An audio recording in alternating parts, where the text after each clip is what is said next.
Wow, I am in awe.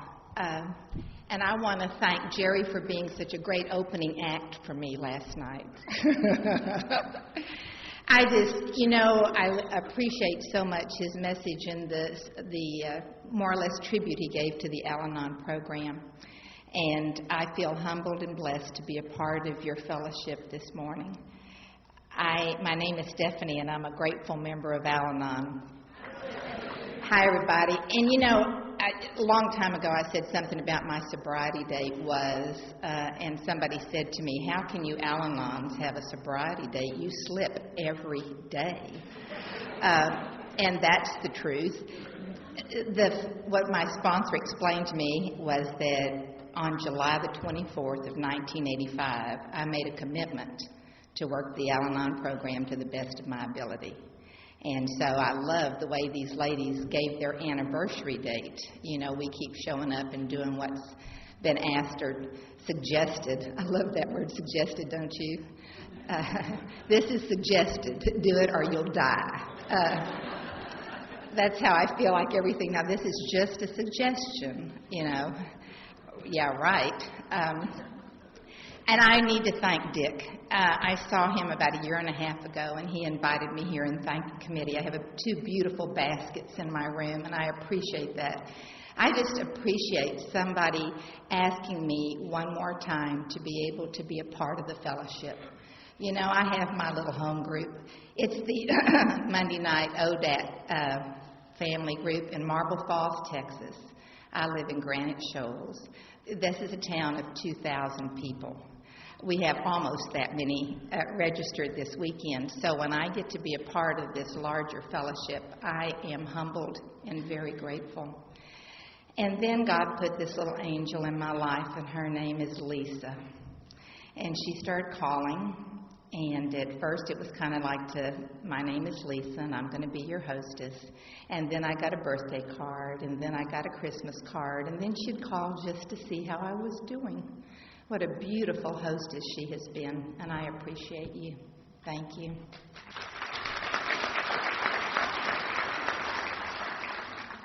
And then listening to Tammy last night, I just love the way she brought the steps into the program. And when I'm listening to Jerry, he lives in Dallas, and I'm in Granite Shoals, and we're not but about 5 hours apart, but I'd never heard his story before. And when he said that he thought Al-Anon was a kitchen utensil, I thought it is. It doesn't work unless you pick it up and use it, So he wasn't far off on that, Even in his ignorance, he had some truth going for him. And I can hardly wait to meet his wife.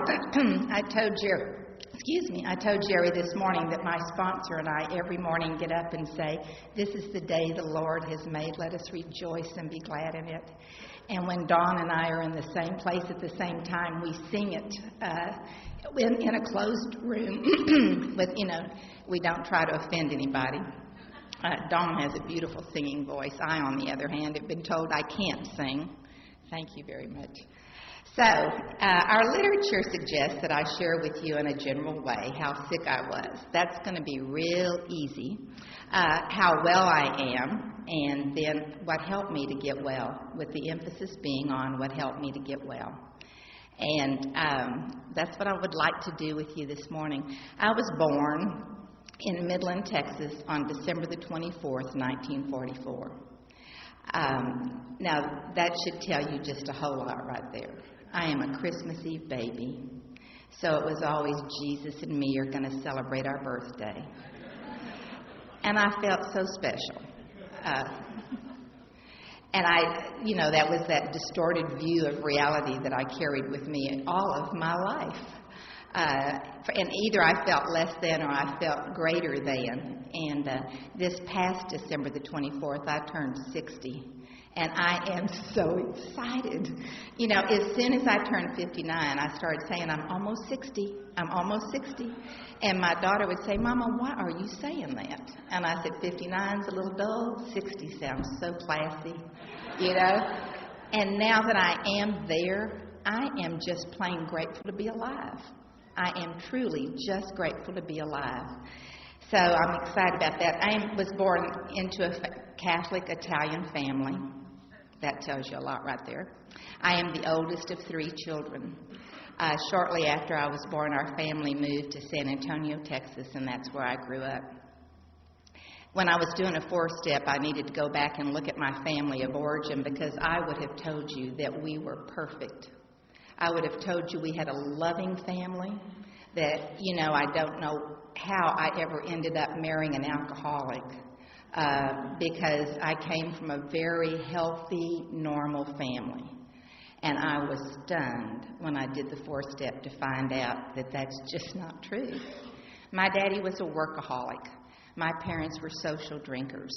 The alcoholism disease was not present in my immediate family of origin. My mother's family, on the other hand, had several heavy drinkers, and I think that my mother was raised by an untreated Al-Anon.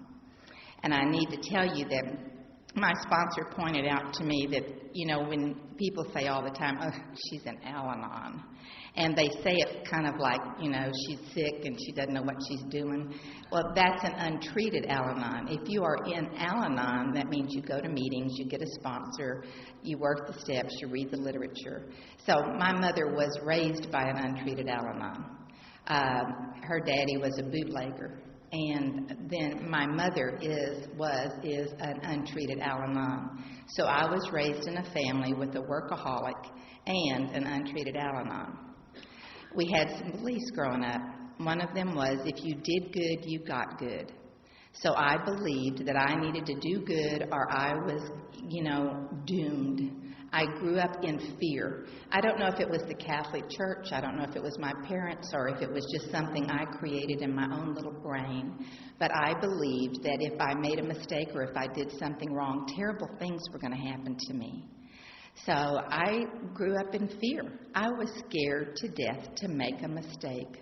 I wanted to please you so badly, and I wanted that affirmation. It wasn't until I got here that I found out that it was an inside job. But I was out there looking for your approval. And if you gave it to me, then I felt pretty good. But if you didn't, I was devastated. I was raised in a home where everything was always fine. We're fine. Fine. We're doing just fine. I also need to tell you that in this 18 years that I lived at home, I saw my mother get mad at my daddy one time. She cried, walked out, slammed the door, got in the car, and drove off. So what I grew up with was when people get angry, they leave. I never saw anger dealt with, validated, or resolved. So I grew up in a home where that emotion was not one that I knew what to do with it. Now, I have been in a lot of meetings where people talk about being raised in rageful homes, and I know how damaging that is. I also know that it's very damaging to be raised in a home where none of your feelings are validated. It's not okay to be angry. It's not okay to be scared. It's not okay to have any feeling except you're fine. We're all fine. And I tried to tell you, this morning somebody said, how are you? And I said, fine. And I went, good Lord. You would think I could at least say, I'm scared, or I'm, excited, or, I'm fine. So it takes a while, I guess, to break that habit. When I was a senior in high school, I met this man that I fell in love with. And Bill and I dated for 4.5 years. And in 1966, we got married and moved to Austin, Texas. We had both graduated from college. There was no drinking involved in the picture. I hadn't seen anybody take a drink. I knew my family were social drinkers, but alcohol was not ever a part of anything. And when Bill and I moved to Austin, I got a job as a school teacher, and I absolutely loved teaching school. I think that that's what I was always meant to do. And Bill was working, and we were just in love. And then the first time that we had an argument, I cried, walked out, slammed the door, got in the car, and drove off. That's what I had seen exhibited, and that's what I did. I didn't know any other way to do it. I drove around for quite a while because I don't remember how my mother's story ended. And so I didn't pay attention to that part. So I was driving around and realized, I probably should go back home and see if we can work this out. And Bill was sound asleep on the couch. So while I was stewing, he was resting peacefully, which seems to be a thread throughout our marriage. And I did a lot of stewing. He did a lot of resting.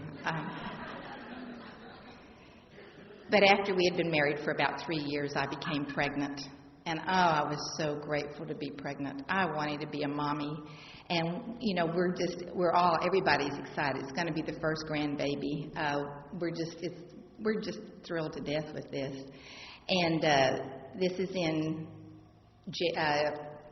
1969.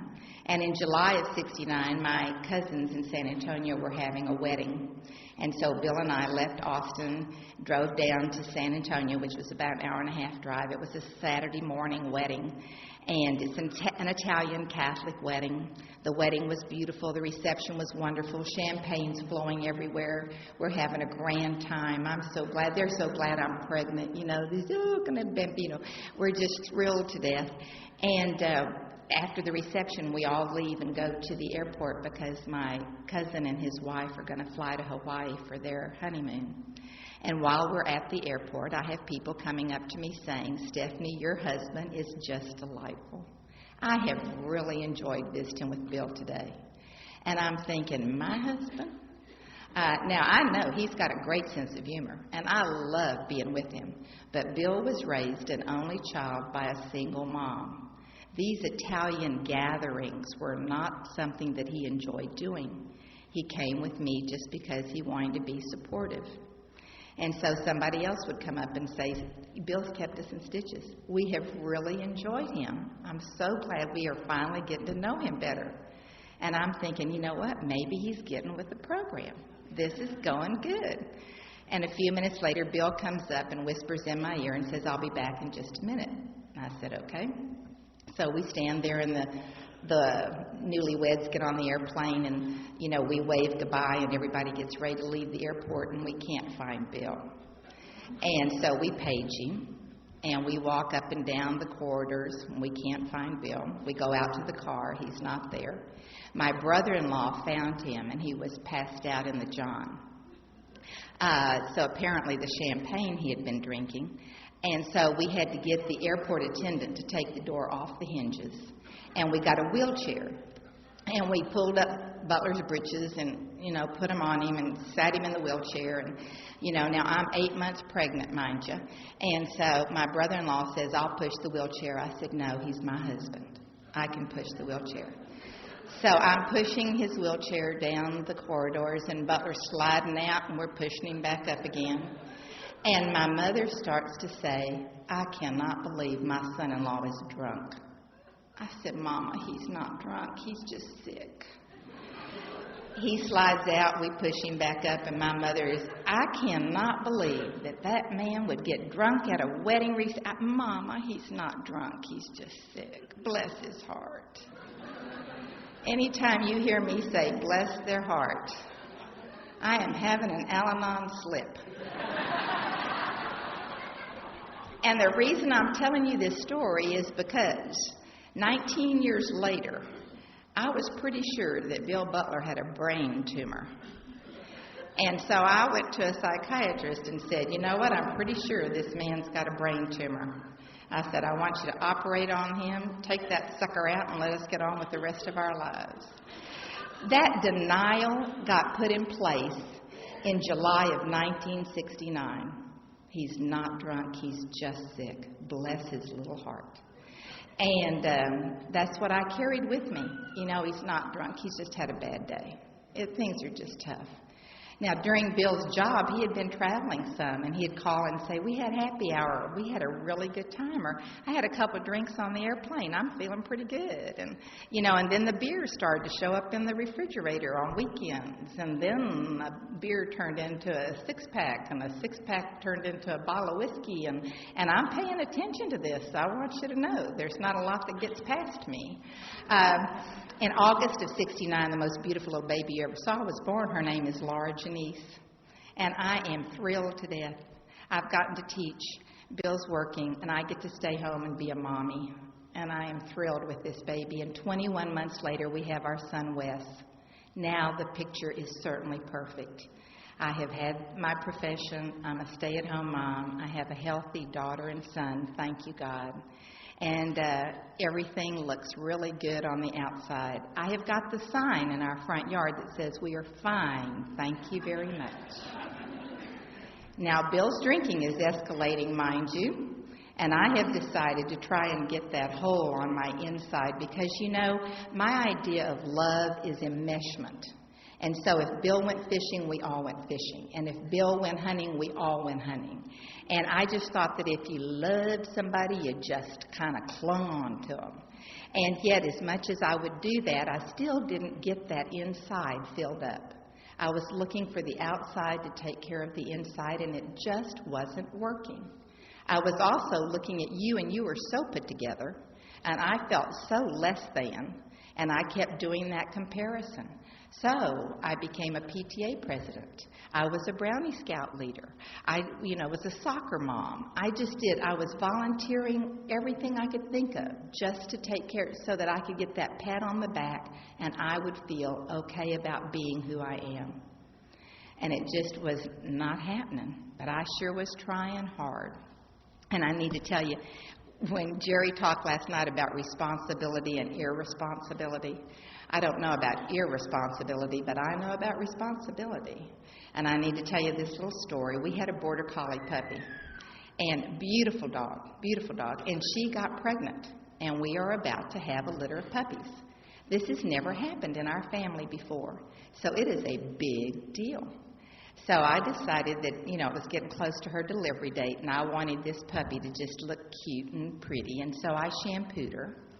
And after I shampooed her, I thought sometimes puppies run to dry, and sometimes you towel dry them, and I need to find out exactly how to do this so that I do it right. And so I read on the bottle, and it said, "Do not use on pregnant dogs." And I thought, oh, my Lord, what have I done? So I called the vet, Dr. Pygott, and I said, "Dr. Pygott, you will not believe what I did." And he said, "Well, Stephanie, it's still a couple of weeks till the puppies are going to come. Let's wait and see what happens." Sure enough, about 2 weeks later, the first puppy was born, and it was born dead. And I called Dr. Pygott, and I said, "I have killed this litter of puppies." And he said, "No, she has a lot of puppies in there. Let's just wait and see." And so the next puppy was born, and it was born alive, and I called Dr. Pygott. And I said, "Dr. Pygott, we're doing okay. We've got a live puppy." He says, "That's great, Stephanie." And about an hour later, Flopsy had another puppy, and it was okay. So I called Dr. Pygott. And I said, "Dr. Pygott, we've got 2 healthy puppies today." And he says, "I'm really happy for you." Well, throughout the course of the day, Flopsy had 6 puppies, and I called Dr. Pygott after every puppy.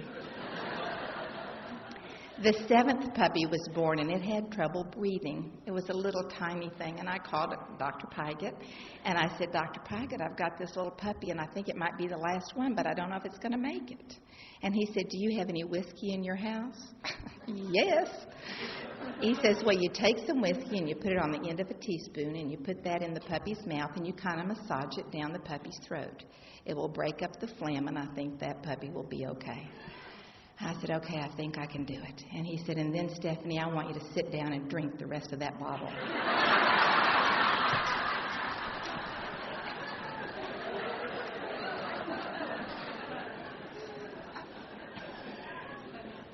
It's a true story.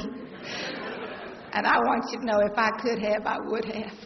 I was so tired.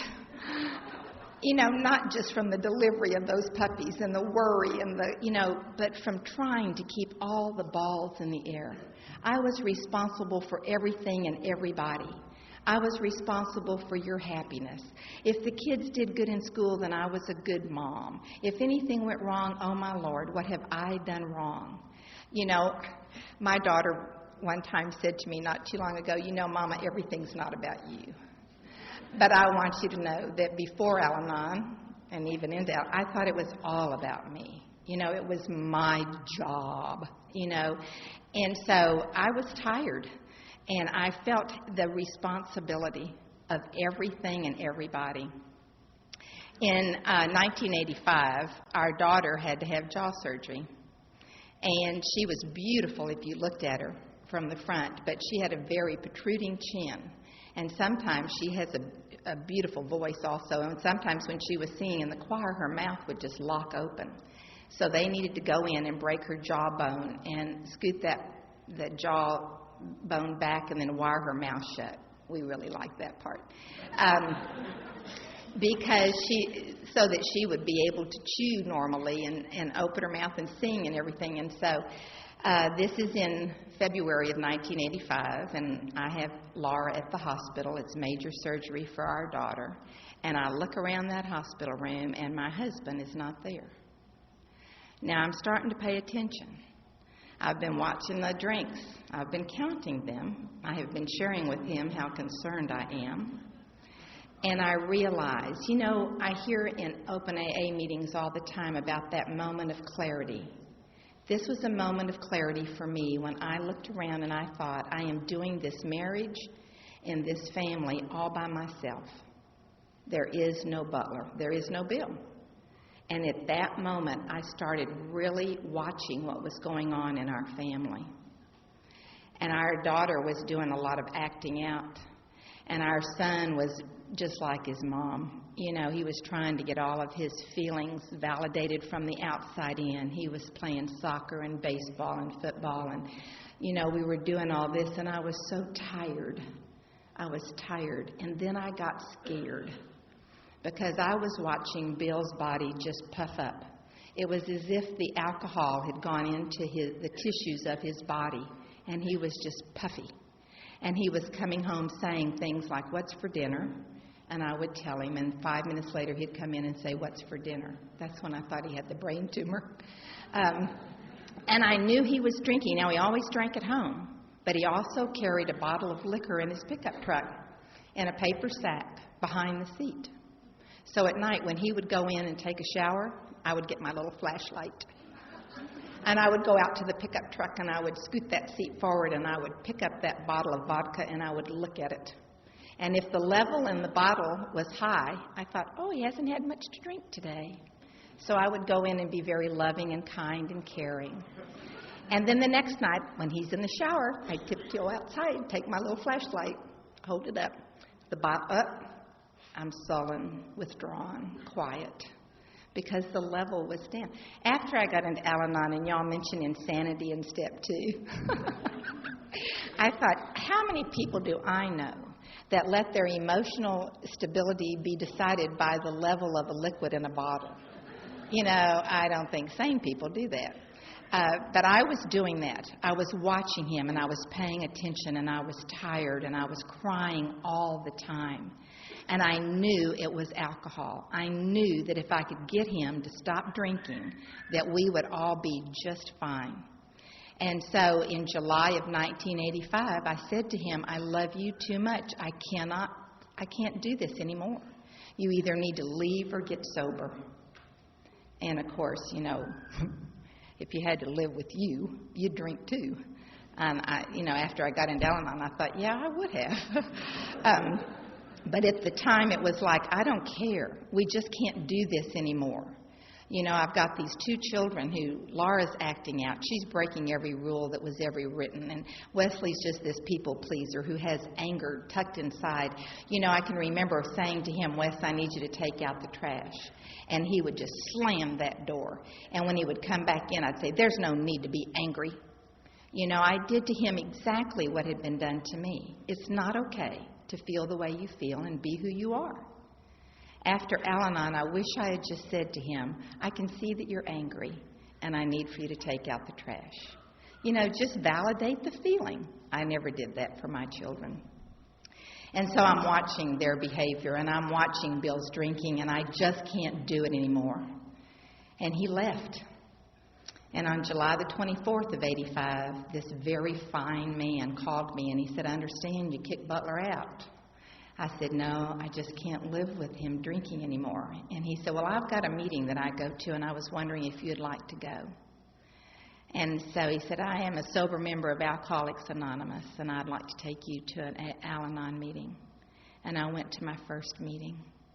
And I cried. And my name, and y'all hugged me and said, just keep coming back. It's okay. They talk about being emotionally, spiritually, and physically bankrupt. And that's where I was. I was thinner than I'd ever been. That also is the good news. The sad news is that I could not stop crying. And it was like, God, I didn't break any rules. I was a really good girl. And my family's falling apart. If I didn't break any good rules, and what I believe to be true is that if you did good, you get good, how could this be happening? Because it certainly is all about me. And I didn't understand that. And I came and sat in those meetings, and y'all just love me. I cannot tell you how many times I heard people say to me, Stephanie, your God is too small. You need a bigger God. And then I heard you tell me that it was a family disease, that it's not just the alcoholic that is sick. Everybody, if you live with it, you just get sick. And I had raised sick children. I didn't think I could bear that. But you know what? It certainly did give me some compassion for my own parents, because I got a sponsor. Oh, what a woman. And she says to me, your parents did the very best they could with the knowledge that they had at the time, and so did you.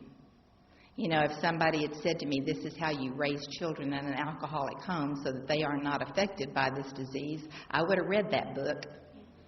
I didn't get that piece of information. And then I'm going to meetings, and 2 weeks later, Bill calls. He's been out at a friend's house trying to sober himself up. He said, Steph, I can't do it. I need help. And so on August the 6th of 85, Bill went into treatment, and he got sober. And now I am thinking, oh, wow. I would have done anything y'all told me to do. You said go to meetings. I went to every meeting I could go to. You said buy the literature and read it. I did. You said get a sponsor. Man, I got a sponsor. Her name's Blanche. Oh, my goodness. Blanche does this program. We met at her house every week for 1 hour until we were through with the 9th step. And I'm telling you, she started immediately changing my concept of God. She would say to me, you know what, God loves you, and there's no way that you can do anything to get that to change. It's an unconditional love. She's the very first person that ever touched my face and said it's okay to be who you are and feel the way you feel. The first time that's ever happened to me. She loved me. She loved me. She also told me that we were probably going to have some issues with our children. And so Bill's going to meetings, and I'm going to meetings, and I'm just about as happy as I can be, because we started talking to each other. And he would come home and he'd say, our meeting was on the 11th step. What was yours on? I said, ours was on detachment, or acceptance, or, and it was just... I was just thrilled, because I knew that if you could get this man sober, then everything in our family would be fine, would be better. And then we have this teenage daughter.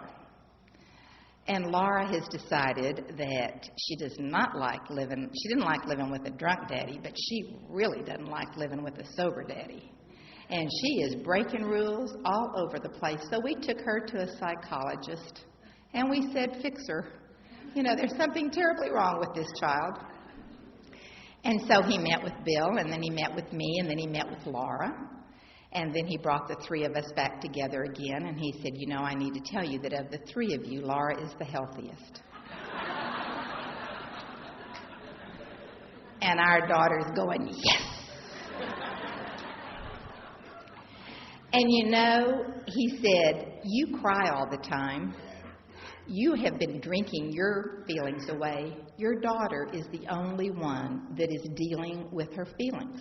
She's doing it inappropriately, but you know how Laura feels all the time. Bill and I had no idea. I just cried all the time. That's what I did. I cry when I'm happy. I cry when I'm sad. I cry when I'm scared.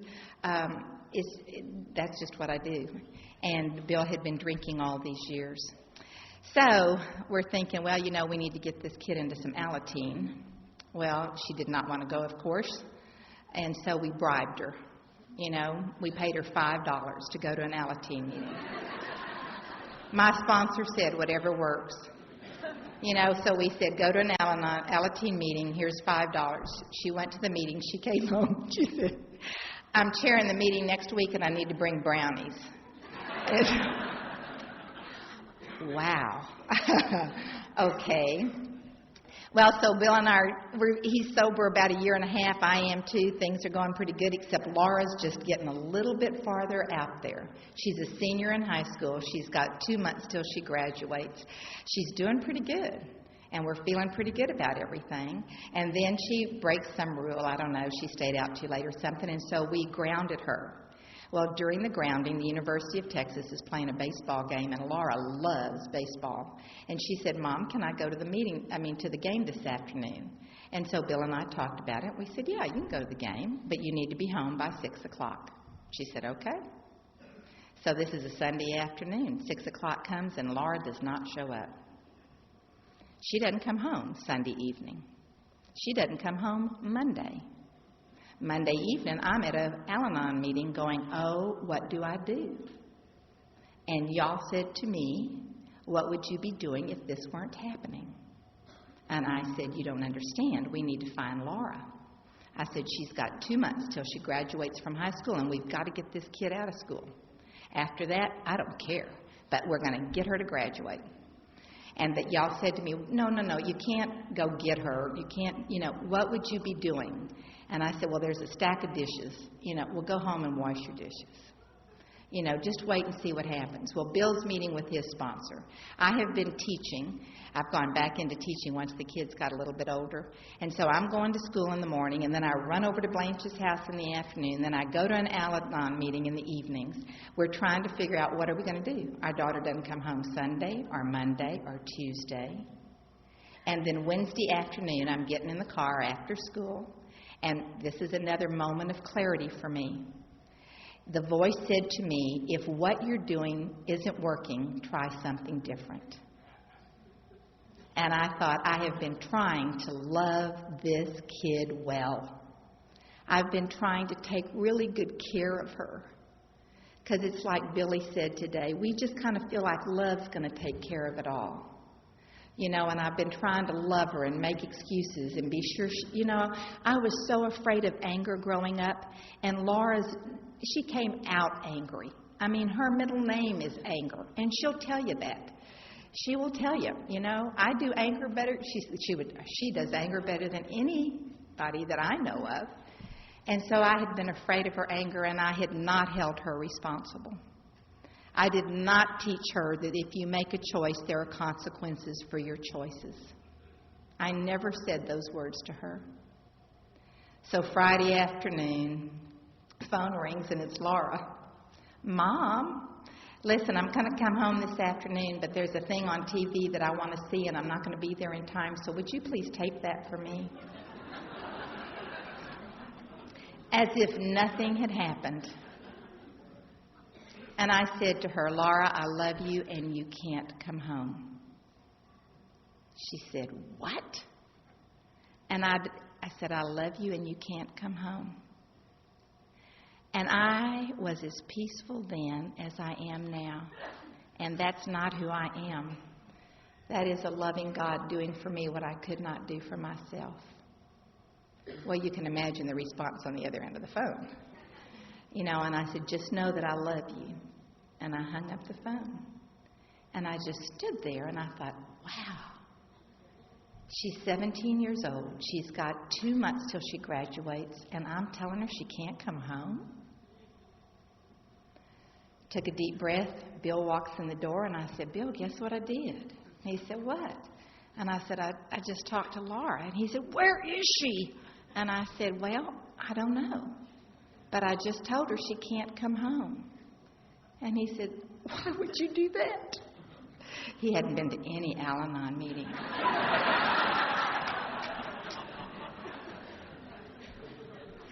I said, I don't know why I did that. And he said, well, do you think it's okay? And I said, I don't know. I guess so.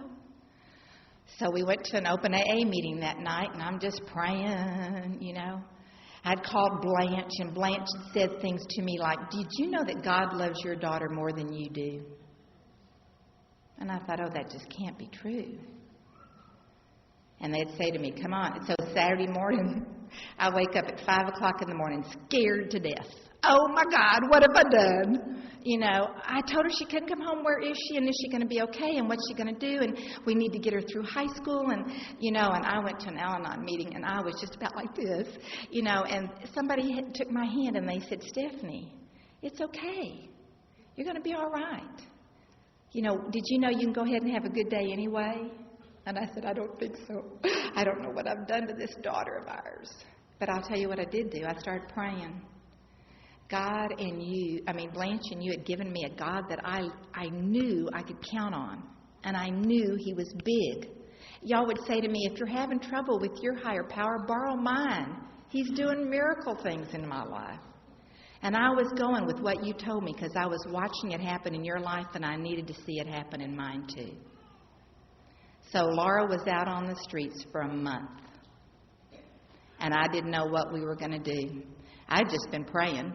Bill had been on the phone trying to find a treatment center that would take a child that had behavioral problems. And I was just praying all the time, and Blanche and I were meeting, and y'all were holding my hand. One of the things you told me when I got here was that I would never have to do anything by myself again. You're going to walk with me through it all. So after about a month's time, I found out where Laura was, and I asked Blanche if I could call her. And Bill had found a treatment center for a acting out behavioral problem teenager. And Blanche said, yes, but we're going to write down what you're going to say to her. You know, Laura, I love you. You're not going to one time say, bless your little heart. And you're going to say, Laura, I love you. And, so I called, and I got her on the phone, and I said, Laura, I love you. And I need to tell you that if you ever want help, your daddy and I have found a place that you can go. What do I have to do? You know, and I said, well, Daddy and I come pick you up. We're going to take you to Denton, Texas, because there is a treatment center there that will help teenagers that have behavioral problems. Oh, my Lord, that child had had a rough month. She had been beat up. She had been sleeping under a bench in a park. She looked horrible. And we picked her up and we took her to Denton, Texas on a Monday morning. Dropped her off and I cried. Although I should have been grateful because, you know, she was now safe and I knew where she was and I knew she was going to get some good meals. And she was in this treatment center for about 2 days and she called and she said, Mama, how would you feel about me being an alcoholic? I said, Laura, any 12-step program you want to latch on to will be just fine with me. And she says, we've been inventorying my drinking. She says, I think I might have a drinking problem. I've never seen Laura take a drink. On April the 6th of 1987, Laura began her sobriety. This past April, she celebrated 17 years of sobriety. Oh, yeah.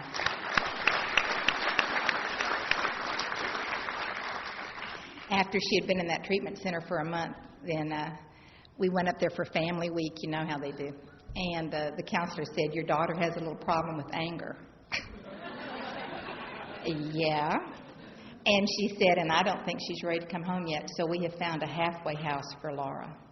She's going to go to Minneapolis, Minnesota, and she's going to be in a halfway house. Well, I thought, bless her little heart. Do you think she really needs to do that? Thank you, God. Laura went to Minnesota. And 4.5 months later, Bill and I go up for her graduation from this halfway house. Now, I want you to know that all I wanted was for my daughter to graduate from high school. That's all I wanted.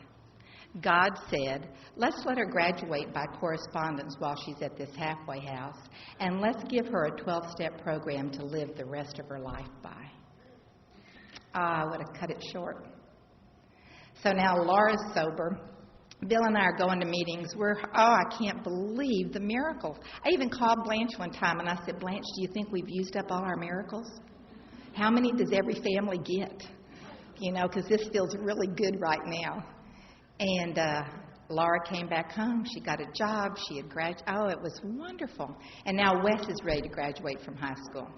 I get this little knot in my stomach, because I'm not sure that's going to happen, because we thought, But Wesley decides he's going to go out and he's going to play football. So right before his senior year, he's doing those 2-a-days, and he's working hard. And this boy gets really sick, and he ends up in the hospital, and he has viral meningitis. He's in the hospital for 7 days with 104 temperature. I called Blanche, and I said, okay, you tell me about this God of yours. You've been telling me that God loves us and he only does good. Here is a young man that's never hurt anybody. Bill and I are going to meetings. We're trying to walk a spiritual path. Our daughter is sober. We're doing everything you've taught us to do, and this boy is so terribly ill. We had been to the doctors, and we had said, now Wes is going to be okay, isn't he? And Dr. Ream said, I can't promise you that. And I said, Blanche, if anything happens to this boy, I will die. Why would God do this to us? And she said, Stephanie, God didn't do this. Your boy is a human being, and he got a virus. God will sustain you no matter what. Well, we're in that hospital room, and we're praying, and our boy is hallucinating, and it is horrible. There's a difference this time. Bill's with me. We're praying together. We're crying together. The AA community is there. The Al-Anon community is there. And sure enough, a week later, Wesley gets out of the hospital. Now, he still thinks he's Superman, you understand. He's lost all of his body weight. He's a skinny little thing, but he's going to get out on that football field, Bless his heart. And Wes did graduate from high school. And I am so grateful. And he starts at the University of Texas. And Laura's working, and Bill and I are doing the program. And I am telling you, I just cannot believe how we have been blessed. And Bill comes home one day and says, Steph, how would you feel about moving to Virginia? And I said, why would we want to do that? And he said, well, I've been traveling all throughout our married life. He would fly and be gone for a few days. And he said, I'm sick of getting on airplanes. I've been offered a job up in Reston, Virginia. And I said, sure, let's go to Virginia. Because houses in Austin, Texas were not selling in 1990. So I was pretty sure we weren't going anywhere. Our house sold in 2 weeks. And I was crying. I don't like change. And I was going to have to leave my children, my sponsor, my Al-Anon Family Group, my gynecologist, my hairdresser, my grocery store. I didn't think I could leave. I didn't think we could do that. And, the AAs came over, and they're helping us fix up the house and everything, and I'm crying. And one of the wonderful AA guys comes and says, Steph, what is the matter? I said, I don't think I could leave. And he said, you know what? You know what you've got in Austin, Texas. Why don't you go see what's in Reston, Virginia? And I went, oh. Did you know that they have got Al-Anon Family Groups in Reston, Virginia? They don't do it right, but they have got...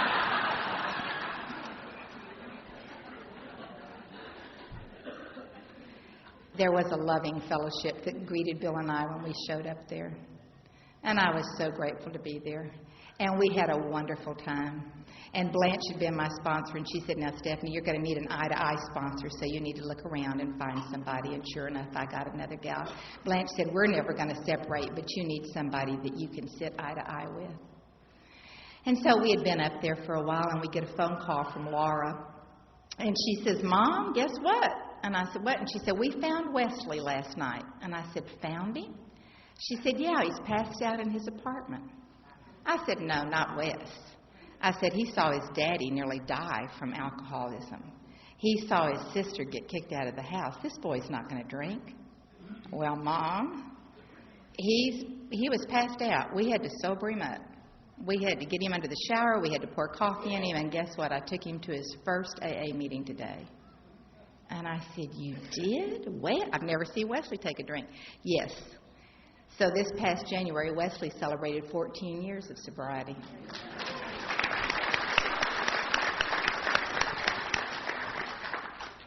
Do you know how God works in my life? He takes Bill and puts Bill in a treatment center.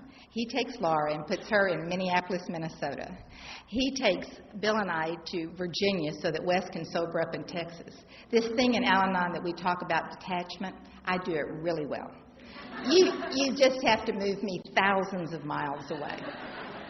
Just don't let me get anywhere near you for a while, and you can probably get well. And so now I'm telling you, can you believe it? The family is we are all in the fellowship. I am just thrilled. I go back home periodically, and I'm just having a grand time. And I'd gone to teaching. I was teaching up in Reston, and Bill had a job he loved. And we were having meetings in our home. We were having big book studies and couple meetings, and oh, God, it was wonderful. Well, I get a call from Laura. And she says, Mom, guess what? I said, what, Laura? And she says, I'm going to have a baby. And I said, no, you're not. She said, yeah, Mom, I'm going to have a baby. I said, no, sweetie. She said, Mom, I'm pregnant. I said, no, you're not. Mom, I said, Laura, first we have the wedding, honey, and then we have the baby. You didn't have a wedding. She said, Mom, I'm pregnant. I said, no, honey, you're not. Well, she said, Mom, do you want me to have an abortion? I said, no. She said, well, do you want me to give the baby up for adoption? I said, no. She said, what do you want? And I said, I don't want you to be pregnant. When I called Blanche, she said, you are opting for one of your unavailable choices. I did that a lot. But I want you to know in Reston, Virginia, there was a loving group of gals that loved me through everything.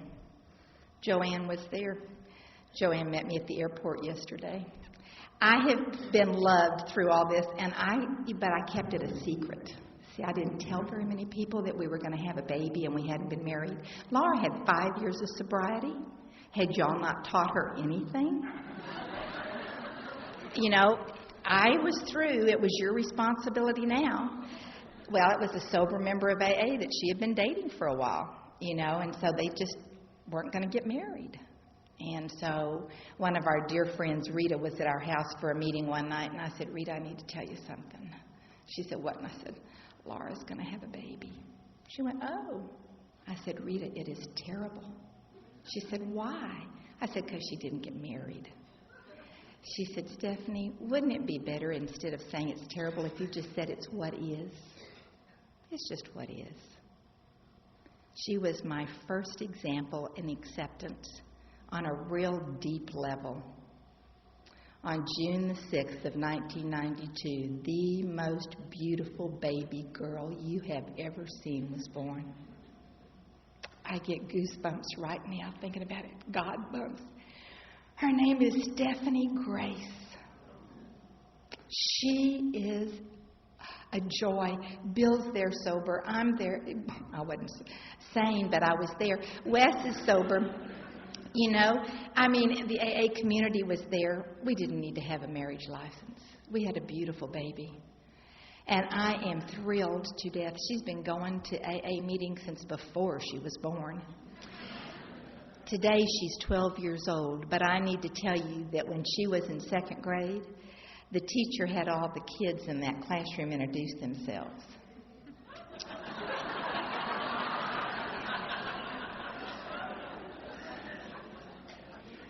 This beautiful grandbaby of mine stands up and she says, hi, my name is Grace. I'm an alcoholic and I've got 7 years of sobriety.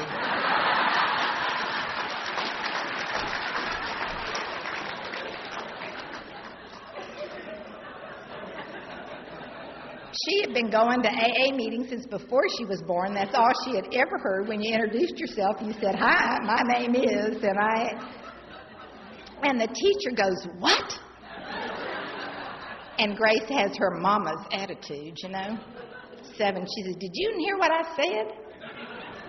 I told you I'm sober today. 7 years. Oh, what a joy. I would have missed it. Can you believe I would have missed it? I judged it and I found it wrong. I would have missed it. Oh, I'm so sorry. So sorry. I did a lot of things that way in my life. I didn't know alcoholism was a disease.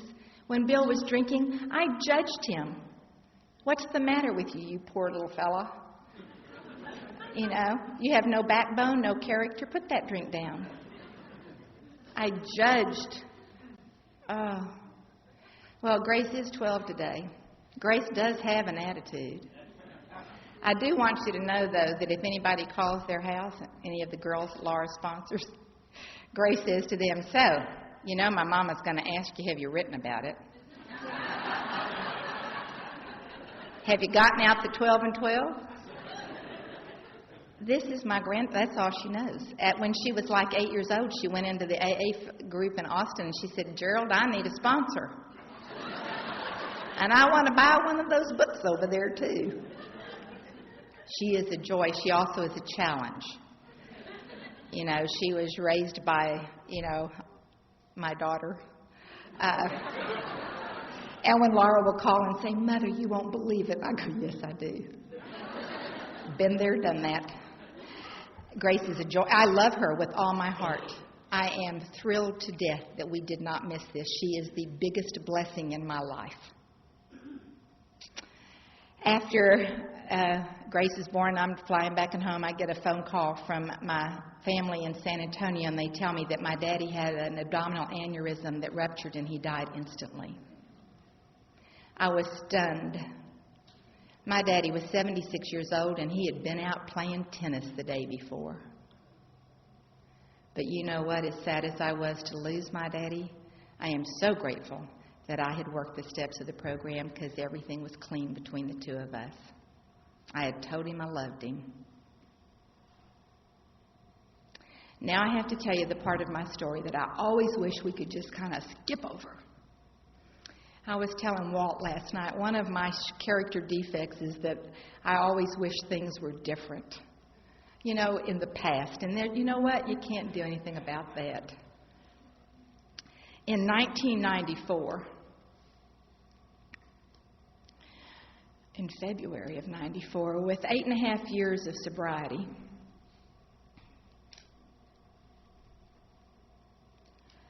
Bill Butler suffered from depression. He could not live with his humanness. And Bill committed suicide.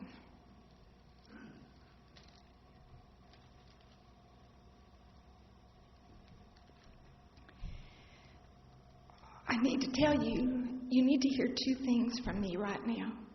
One of them is AA works. This is not about AA. He cherished his sobriety. The other thing you need to hear from me is that depression is an illness.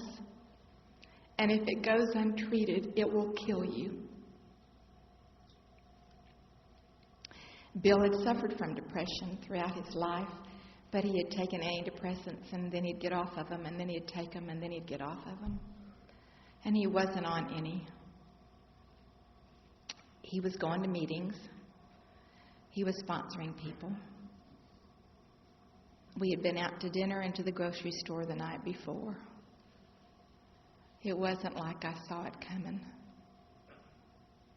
And I thought I was going to die.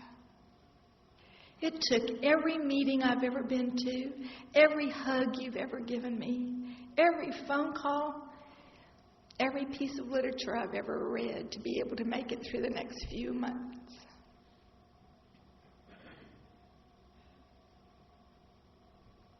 The hardest thing I've ever had to do in my life is to call my children. And I called Laura and I told her. She said, Mama, that just can't be true. Daddy loved you too much. He would never leave you.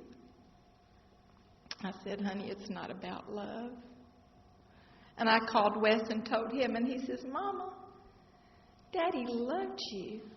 Daddy wouldn't go off and leave you. Well, you know, I went to see a psychiatrist and said, what? How? Why? And he said it was a moment of insanity. If Bill had been on his antidepressants, you know, he would be alive today.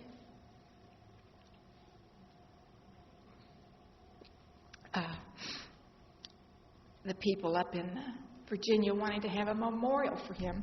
Thank you. And so we did. And my teacher friends from school came, and the church was filled with people, and my teacher friends are saying, "Who are all these people? You've only lived here 4 years. I've lived here 20 years, and I don't know this many people."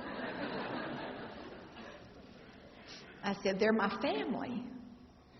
And you were. You told me I would never have to do anything alone again, and I didn't. We brought his body back to Texas, and we buried him there. And I went back to Virginia. I didn't know what else to do. I was in counseling. I was having a really difficult time. And the counselor explained something to me. She said there is a difference between grief and trauma. She said trauma is when in an instant your life changes and will never be the same again. And you've been traumatized. It has a whole different set of, I guess you'd call them problems. I mean, things like you feel like you're losing your mind. You know, there's a set of stuff that goes along with grief, while trauma's just a little bit more intense. But you know what? Bill died. I didn't. And during this time, Blanche and I had been talking, and the sponsor that I had in Virginia did not know what to do with me. A suicide of a spouse was bigger than she could handle. But I had met this beautiful woman at a convention one time, and her name is Dawn. And Dawn called my house, and she's told whoever answered the phone, if Stephanie ever needs to talk, I'll be here for her. And Dawn knew pain, and she and I began working together, and she became my Virginia sponsor, and Blanche was my Texas sponsor. And she would hold my hands, and she would tell me, you know what, we're going to make it. You know, we're just going to do what's in front of us right this minute. And I was at this school working, and the kids kept asking me to come back home, and I'd say, no, you know, I think I need to stay here. And you know what? 2 years, almost to the day after Bill's death, I walked in the house and I said, he's not coming back. It took 2 years for that piece of information to get from here to here. 2 years for the reality to set in. A year after Bill died, both of my children got married. 1995, April, Laura had a beautiful wedding. In August of 95, Wesley had a beautiful wedding. And I'm still in counseling, and I'm asking this counselor, you know, what is going on? And she said, this may be a practice marriage for both of your children. They need to recreate that family unit which has been destroyed with Bill's death. And yes, it was a practice marriage for both of my children. Nice term, don't you think? And so in 96, I kind of thought, you know what? I think I need to go home now. I think I need to go back to Texas. After the realization that he really had died. He really wasn't coming back. And in the process of his career, he had been putting money over here and they were matching it and all this stuff. And there's this lump sum of money that I do not know what to do with because we never had any money. And so they give me all this money, and they said, here's your money. And I said, okay, and so what do you want to do? And I said, I'm going to Texas. And my friends in Virginia said, where are you going to live? And I said, I don't know. I said, I love the water. I'll try and find a place near the water. And I've never lived in a new house before. I think I'll go find a new house. And you know what? I love sunsets. And in Reston, Virginia, the trees are so tall, you never get to see the sunsets. Well, today, I live on Lake LBJ. The sun sets out my back window over Pack Saddle Mountain, and I bought a new house. It was just a thought I had, but it's almost if God said, you know, I'm so sorry you're hurting. I am so sorry humanness did this. Let me see if I can't make it a little bit easier for you. That's how I felt. So I get to Texas. I'm living in a little town called Granite Shoals. It's got 2,000 people. And I'm close to the kids. They're both in Austin. And so I'm, getting to see Grace and all this sort of stuff. And with all this money, I had invested with a man in Virginia that had been recommended to us. And so when I moved to Texas, I said, Bruce, please send the money down here, and this is where I'm going to live now. And he said, the check is in the mail. And the check never came. And so Bruce stole $350,000. Everything that Bill had saved and been building for was gone. It was almost like another death in the family. I didn't know what I was going to do. The only thing I knew to do was to teach school. I did file charges against Bruce, and he did go to prison for 2 years. And the judge did say to me, we have done a paper trail, and the money is all gone. So I pray that you'll be able to get on with the rest of your life. And I thought, well, the only thing I know how to do is to teach school. They had just finished building a brand new elementary school 7 minutes from my house. I teach school there today. I teach first grade. I am self-supporting through my own contributions.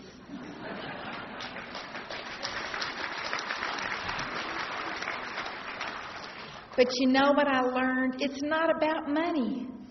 And I'll tell you why. First of all, the AAs had taught me to pray for Bruce. Little son of a... And I have been praying for Bruce for the last 7 years, every single day. And the knot's gone. I don't feel it anymore. I pray for Bruce and his family. I don't know why he did what he did. I don't know how somebody lives with that, but you know what? And so I go back to school. I'm teaching, and so I get my paycheck, and I think, I don't want to give up my new house. But if I have to, and then I get my paycheck, and I'm going, yes, I've got a job. I'm going to make it. And I open that envelope, and that paycheck is not enough to make a house payment. And that's when I said, must not be about money, God. You must want me to teach first grade. And that's what I've been doing every day since. And I love what I do, and I have just enough money. And you know what? It felt like when Bruce stole the money that he took all my choices. I was going to travel with Grace, and I was going to go to AA conventions. Look where I am today. I didn't need that money to do this. God took care of that too. Well, I need to tell you, I need to close. My beautiful sponsor, Blanche, she and I have been back and forth. And, in the process of the money being gone and everything, I was driving a 10-year-old Oldsmobile that had over 100,000 miles on it. And every time you got in it, you just kind of prayed that it got you where you wanted to go. And sometimes it did, and sometimes you just kind of sat in the middle of the street and waited for it to get its second wind, and then you started up again. And it drove Blanche crazy. She would say things to me like, Stephanie, I am entering a sweepstake for you. And she said, can you drive a red Jeep? I said, yes, Blanche, I can. She said, I'm going to try to win you a red Jeep. And then 3 or 4 weeks later, she'd call and she'd say, okay, I think we're going for a Pontiac this time. Can you drive a Pontiac? Yes, Blanche, I can drive a Pontiac. And I was scared. I had that knot back in that tummy again. Y'all know that. And I was like, I don't know what. And finally, I was getting sick with worry. And I thought, you know what, God? You have sustained me this far. I guess it's just going to work out. So I said, Blanche, don't worry about it. It's going to work out. She said, Stephanie, have you not heard the term footwork? Maybe you need to do. I said, Blanche, I don't know what else to do. I don't know how you make a car payment on my salary. I just don't know how you do that. Well, about 3 years ago, Blanche was in a terrible accident. And she was in the hospital. And she was in the hospital for 7 weeks. And I would drive from my house to that hospital, about an hour and a half, 2-hour drive every Saturday. Would spend the day with her. Poor woman was so worried about my car. I said, Blanche, it's okay. I got here. I'm going to be all right. Well, Blanche did not survive her injuries. And I'm telling you, I made a deal with God. Her daughter called me, and I was at school, and she said, if you want to say goodbye to my mama, you better hurry. And I got in that little red Oldsmobile, and I said, you know what, God, I did not get to say goodbye to my daddy, and I didn't get to say goodbye to Bill. Please let me say goodbye to Blanche. And I got there, and I was holding her hand when she took her last breath. And I got to tell her how she had touched lives She had been in the Al-Anon Family Group for over 35 years. They had a memorial service for Blanche. They asked me if I would say something. I said yes. Laura called that morning and she says, Mom, I'm going to come to the service for Blanche. And I said, oh, good. She said, you're going to tell her how important Blanche was in my life, aren't you? You're going to tell them, aren't you? And I said, Laura, you hated Blanche. She says, Mom, it's because she told you not to accept unacceptable behavior. She told you to hold me responsible for my choices. And she says, but you know what? If it hadn't been for Blanche willing to share with you, I may not be alive today. And I got to share that. Blanche had been gone a couple of months, and her daughter called me.